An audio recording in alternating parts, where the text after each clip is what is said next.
Is it something about our culture? And let's talk a little bit about RG3. He was, rookie quarterback, perhaps single-handedly led the Redskins into the playoffs. It was an unbelievable end of the season, heroics and whatnot. And he was clearly injured in their first playoff game, and the coach kept him in there. Why? I mean, it says something about our culture, certainly. It says something about football culture. Robert Griffin III was clearly injured. And if you're injured, you should not be playing football. Even the most hardened, macho football minds will say to you, there's a difference between being hurt and being injured. Real men play hurt, they will tell you. But you don't play injured, because that not only hurts you, but it hurts the club. There was clearly a point in that game which was obvious to everybody, where RG3 crossed that line from being hurt to being injured. It happened with about 3 minutes left in the first quarter. He limped off the field, and he actually took off his helmet, which is a universal signal in football that it's time to call a timeout. And Mike Shanahan did not call a timeout, sent RG3 back out there. He threw a touchdown on the next play. And then, though, after that, you said you had the deluge of just limping. The Redskins were ineffective on the field, and RG3, of course, now we know may be damaged, not just for the following year, but his career may never be the same. Now, why did this happen? How could Mike Shanahan, who's been a coach for decades, not see this?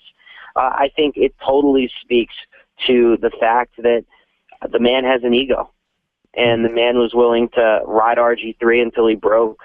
And he knew in RG3 he had a 22-year-old, hyper-competitive Heisman Trophy winner who was willing to do that, and frankly, not willing to look out for himself, which he really should have done.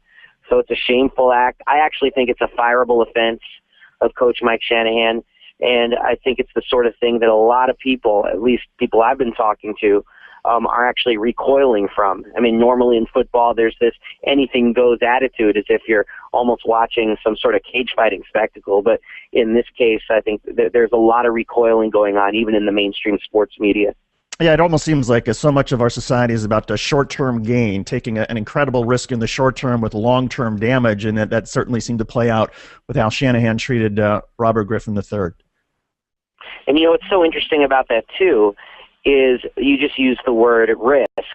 And it's interesting the way our sports culture lionizes people who've gone out there hurt in the past and have succeeded, like Michael Jordan going out there with the flu and scoring 38 points, Kirk Gibson limping out onto the field and hitting the home run against Dennis Eckersley in 1988. But you never see an NFL film special about players who played hurt and destroyed their lives. That's right. You never see a Major League Baseball special about the pitcher who pitched until his arm fell off and then was never the same. They don't show those specials. Dave Zirin, always a pleasure talking with you. Thanks for helping us dissect this stuff. Dave Zirin, Edge of Sports and XM Sirius Satellite Radio. Dave, thanks as always. We appreciate it. Take Action News continues after this.